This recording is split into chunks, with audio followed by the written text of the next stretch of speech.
Nous dirions que nous vivons une époque d'événements d'importance.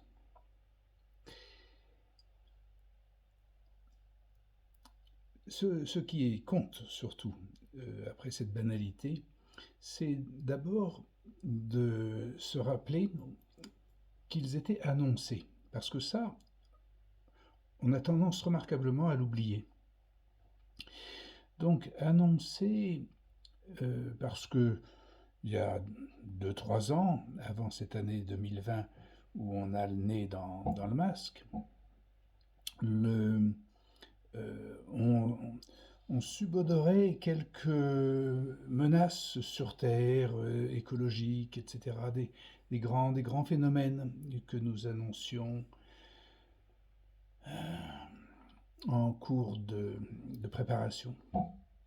Phénomènes sur le climat, sur la pollution, sur la surpopulation, sur l'intelligence artificielle qui allait venir, tout ça. Et puis tout à coup, donc on n'en parle plus beaucoup. On annonçait par exemple des phénomènes de...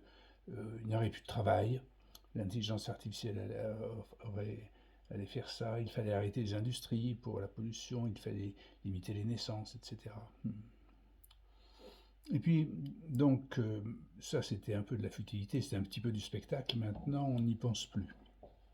Et on se demande si on va guérir du virus. Alors, nous savions que, en fait, que l'humanité doit se transformer. Alors ici, nous avons un intérêt particulier, nous prenons un intérêt particulier à un champ de la psychiatrie, un domaine de la médecine, pardon, qui est le champ de la psychiatrie, et qui assiste, comme beaucoup d'autres domaines, qui assiste à cette transformation. Mais la psychiatrie particulièrement doit l'assister, c'est-à-dire non pas simplement spectateur, mais doit être en quelque sorte acteur ou actrice du contrôle ou du vécu ou de la traversée de cette transformation. Pas simplement les microscopes et les vaccins et les pilules. Bien sûr, ça participera de cette transformation, mais de manière très automatique par rapport à ce que la psychiatrie a à sa charge, c'est-à-dire de ne pas perdre la tête et de réfléchir. Alors, il est vrai d'ailleurs, au demeurant, que on peut dire qu'elle a anticipé, elle a débuté cette transformation, la psychiatrie. Aujourd'hui, on voit donc ce grand coup de massue qui nous assomme, qui assomme la société. Et ça lui est arrivé à la psychiatrie un petit peu avant, c'est-à-dire qu'elle a anticipé cette chose-là. C'était, on va dire, année 1990. Hein, les derniers, le dernier souffle, si on peut dire, de cette psychiatrie s'est passé entre 70 et 90, 1970 et 1990. Et il s'agissait de ce qu'on a appelé la psychiatrie de masse, ou la psychiatrie institutionnelle, la psychothérapie institutionnelle, la psychiatrie de secteur et l'antipsychiatrie. Ces domaines-là, anticipés, avaient déjà réfléchi sur les machines désirantes, sur la propagande, la manipulation de masse, et donc anticiper les événements et dans son vécu, dans sa chair, les a tellement bien anticipés qu'elle a été assommée.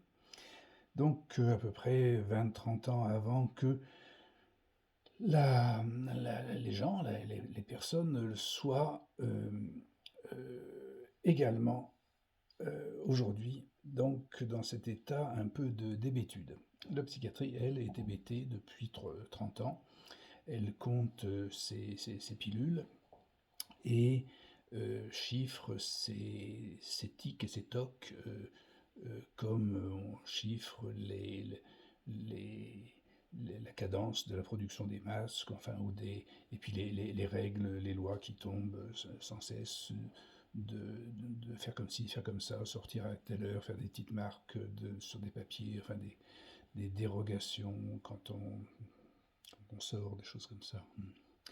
Alors, ce, cette anticipation, cette précédence de l'événement et de son traumatisme vécu par la psychiatrie nous fait penser donc que l'évolution, le progrès de l'humanité en traversant cette crise, cette période,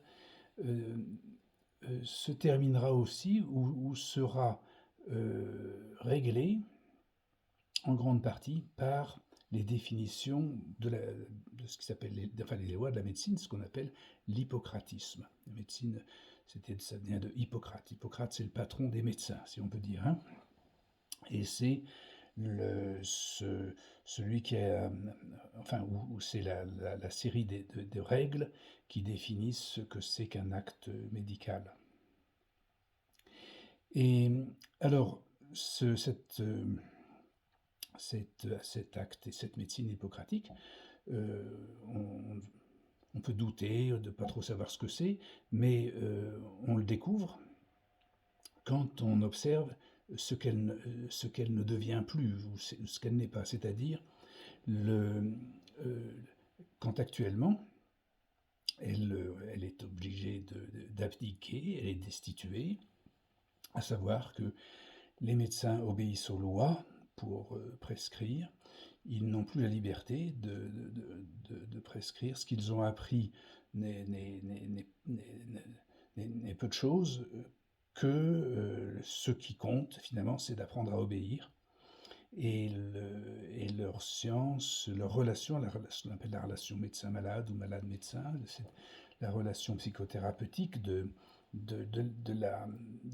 traitement de la maladie, tout cela donc doit être abandonné. Hein. Et bon, on est entré dans une médecine de masse ou une médecine vétérinaire, une médecine algorithmique, mais avec des algorithmes crétins, parce qu'il y en a des intelligents. Hein. Donc cette médecine de masse était annoncée, et c'est tout à fait logique, normal que nous passions par ça. Et donc, c'est effectivement, nous assistons effectivement, il faut en faire ce qu'on appelle un deuil, il faut accepter le fait que la médecine hippocratique n'existe plus. Elle n'existera plus quand on s'en rendra compte, mais déjà, ce qui se passe actuellement, c'est la fin. Donc, on doit commencer à faire le deuil de cette médecine, de l'hippocratisme, à moins qu'on ne le révise, qu'on le rechange, qu'on le ressuscite. Mais actuellement, c'est sa fin. Alors,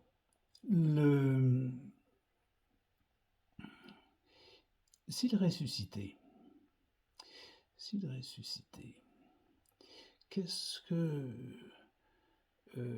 comment ça se passerait? Ça se passerait si on en trouve les lois. Actuellement, jusqu'à présent, ou jusqu'avant les événements actuels, là, les lois de la médecine hippocratique étaient connues, grosso modo, c'est-à-dire de manière assez frustre. Elles étaient résumées dans le serment d'Hippocrate, comme il y avait dans la civilisation les tables de la loi, hein, c'est-à-dire un truc un peu grossier, mais qui marche très bien, et qui définissait en peu de termes, mais en quelques termes très précisément, donc une règle, si on peut dire. À présent, nous sommes entrés dans un degré de civilisation où nous n'acceptons plus les règles, même si évidemment, pour bien le signifier, on est complètement écrasé par les règles, elles nous dominent, on succombe sous les règles, mais parce que justement on ne les accepte plus et que nous sommes sur l'étape sur la marche où nous allons, au-delà des règles, fonctionner à partir des formules. Donc, l'hippocratisme renaîtra dans la mesure où on trouvera non plus ces règles qui resteront dans la mémoire et qu'il faudra célébrer, continuer à célébrer, mais dont on trouvera la formule.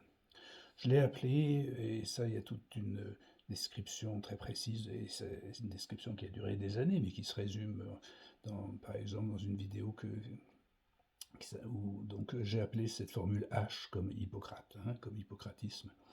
Et elle aboutit à l'idée que une communauté saine est gouvernée par les lois de la thérapeutique.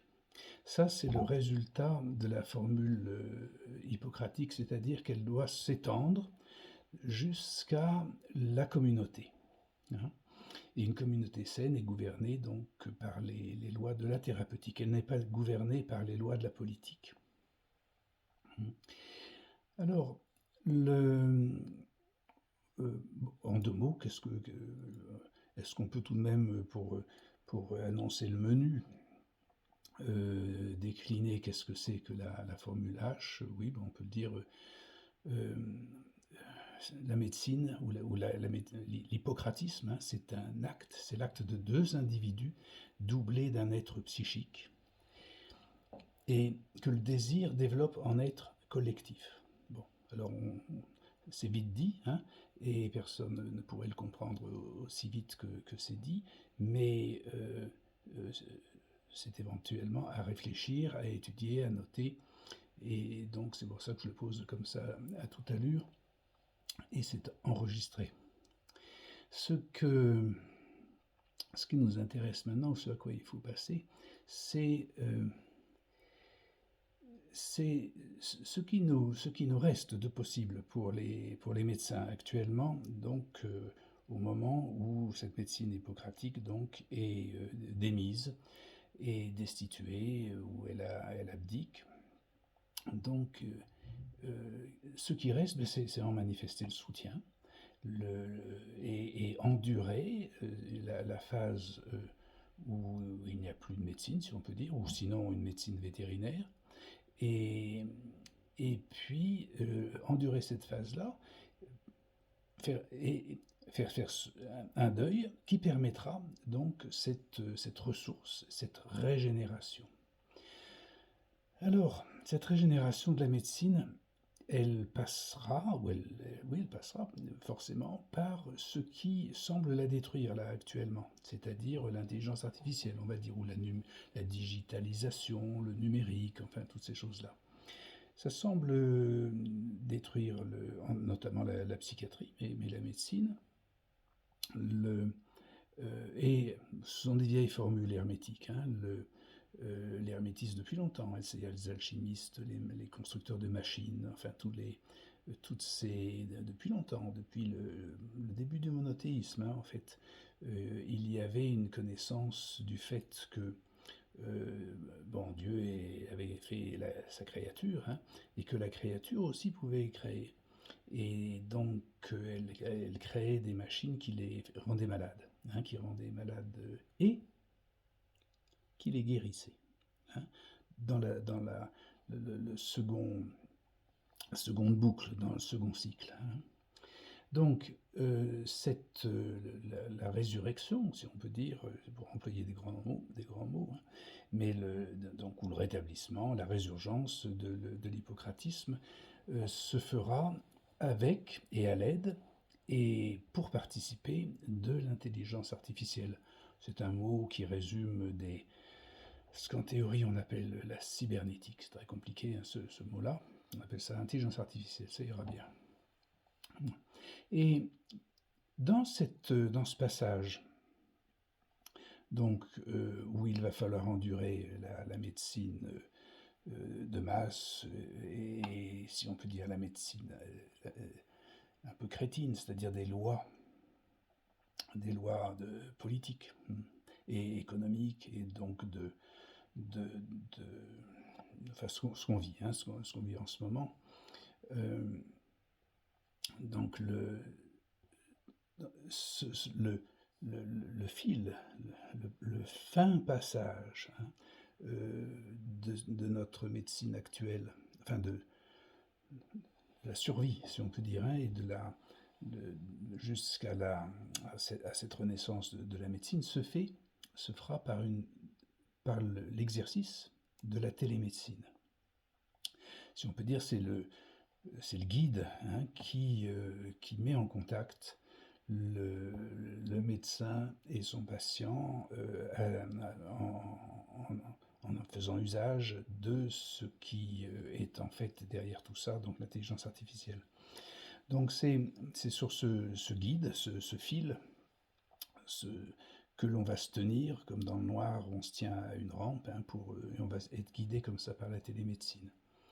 Et le, ce qui apparaît, alors ce qui intéresse beaucoup et là où revient la psychiatrie, qui est toujours en tête de ce développement de la médecine, et c'est pas, c'est pas extraordinaire de le dire, que la psychiatrie est en tête, hein, on va pas, elle est pas, justement, c'est une histoire de tête, hein, la psychiatrie. Et alors, la télémédecine psy, c'est-à-dire quand la psychiatrie se fait par télémédecine, en fait, elle est très proche de la psychanalyse.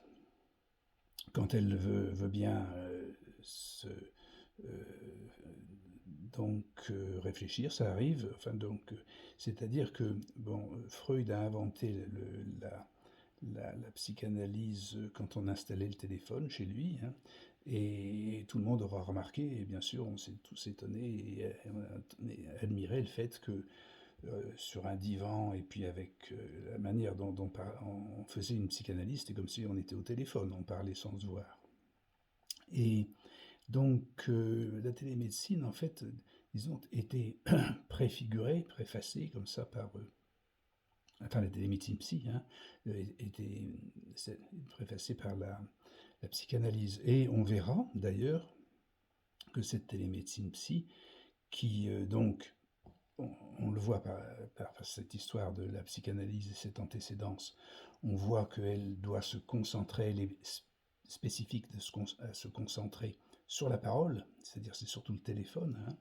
Donc on verra que cette télémédecine psy va être attaquée, si on peut dire, ou empêchée par justement la pathologie des règles et du règlement, c'est-à-dire cette passion morbide, hein, pour la médecine de masse.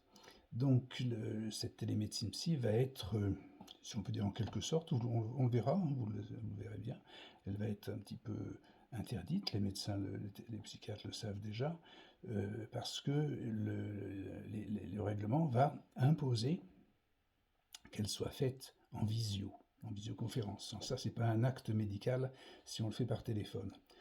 C'est au demeurant complètement illégal de dire ça, puisque la définition de la télémédecine est en effet qu'elle peut utiliser le téléphone comme les robots, comme l'écriture, comme toute chose, et a fortiori la télémédecine psy, hein.